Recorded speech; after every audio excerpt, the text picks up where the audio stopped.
कर्जदार की नींद हराम। कर्ज लेना आसान है लेकिन चुकाना कठिन है। कर्ज के बोझ तले इंसान दब जाता है और लोन लेने के 10 से 15 दिन बाद ही उनके घर के बगल में जिसने अपनी किस्त नहीं अदा की थी, बैंक वाले वसूली करने आ गए। उन्होंने उसी दिन अपनी भैंस को बेच करके अगले दिन बैंक का पूरा पैसा अदा कर दिया। वहीं दूसरी तरफ अमीर लोग हैं जिनके पास लाखों करोड़ों रुपए का कर्ज होते हुए भी कभी भी आप उनको टेंशन में नहीं देखेंगे। तो ऐसा क्या है जो ये अमीर आदमी जानते हैं और ये मिडिल क्लास आदमी नहीं जानता?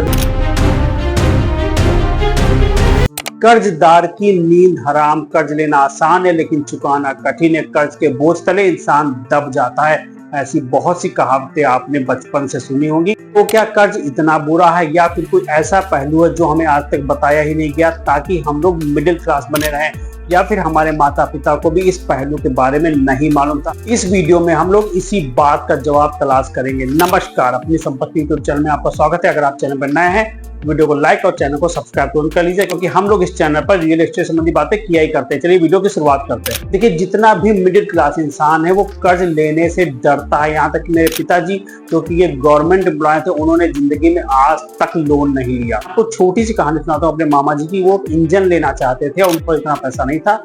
वो गए और उन्होंने बैंक से लोन ले लिया। लेकिन लोन तो ले लिया, लेकिन उनके अंदर टेंशन होने लगी कि भाई मुझे बैंक का कर्ज जल्दी से जल्दी अदा करना है, कहीं बैंक वाले मेरे घर ना आ जाए। देखिए, अभी उन्होंने एक किस्त दी भी नहीं है, सिर्फ बैंक से लोन लिया ही है। और लोन लेने के 10 से 15 दिन बाद ही उनके घर के बगल में जिसने अपनी किस्त नहीं अदा की थी, बैंक वाले वसूली करने आ गए। क्योंकि उनको देख करके मेरे मामा जी डर गए और घर के अंदर घुस गए, ये सोच करके कहीं वो मुझसे पूछ ना ले कि भाई आप अपनी किस्त कब जमा कर रहे हो। और जैसे ही वो चले गए, उन्होंने उसी दिन अपनी भैंस को बेच करके अगले दिन बैंक का पूरा पैसा अदा कर दिया। लोग इतना डरते थे अपनी इज्जत को कि कहीं कोई सरेआम टोक ना दे उनको कि भाई आपने लोन लिया है, आप कब अदा करोगे। ऐसा खौफ हम लोग के दिमाग में बचपन से डाल दिया गया है कि कर्ज बहुत बुरा है। लेकिन वहीं दूसरी तरफ अमीर लोग हैं जिनके पास लाखों करोड़ों रुपए का कर्ज होते हुए भी कभी भी आप उनको टेंशन में नहीं देखेंगे। तो ऐसा क्या है जो ये अमीर आदमी जानते हैं और ये मिडिल क्लास आदमी नहीं जानता? देखिए, ये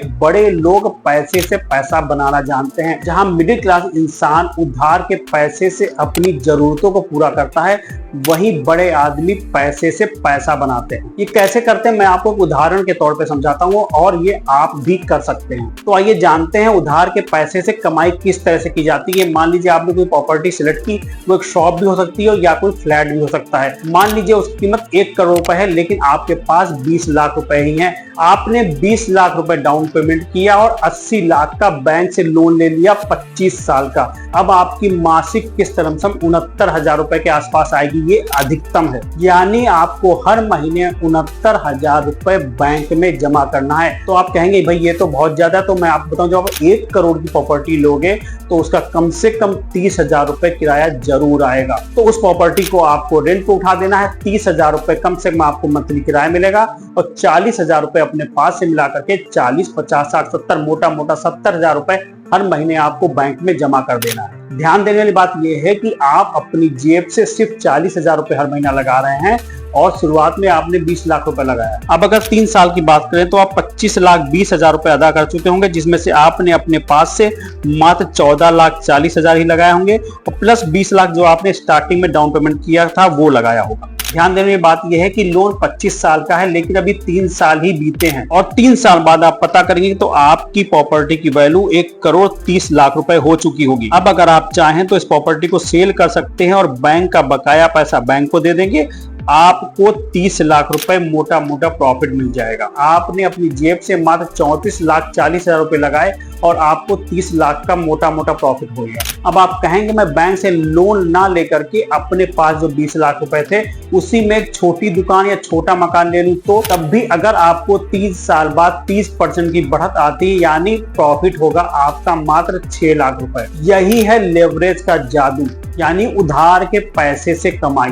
कभी कभी तो ऐसा भी होता है कि आपकी रेंटल इनकम इतनी आ जाती है कि आपकी पूरी किस्त अदा कर देती है। लेकिन याद रखिए, हर कर्ज अच्छा कर्ज नहीं होता। कर्ज लेकर के अगर आप ऐसी चीजों पर इन्वेस्ट कर रहे हो जिनकी वैल्यू लगातार घट रही हो तो आप बुरे दलदल में फंस सकते हैं। कि कर्ज लेकर के आपने कोई गाड़ी खरीद ली, कर्ज लेकर के आपने शादी कर ली, या कर्ज लेकर के आपने विदेश यात्रा कर ली। लेकिन कर्ज लेकर के अगर आप कोई ऐसी चीजों पर इन्वेस्ट कर रहे हो जिसकी वैल्यू लगातार बढ़ रही है, जैसे कि रियल एस्टेट, तो आप कर्ज लेकर के कमाई कर सकते हैं। वीडियो में आगे बढ़ने से पहले मैं आपको याद दिला दूं कि आपने अभी तक वीडियो को लाइक नहीं किया तो वीडियो को लाइक कर दीजिए, और अगर आपका रियल एस्टेट में थोड़ा सा इंटरेस्ट है तो चैनल को सब्सक्राइब तुरंत कर लीजिए, फायदे में रहेंगे।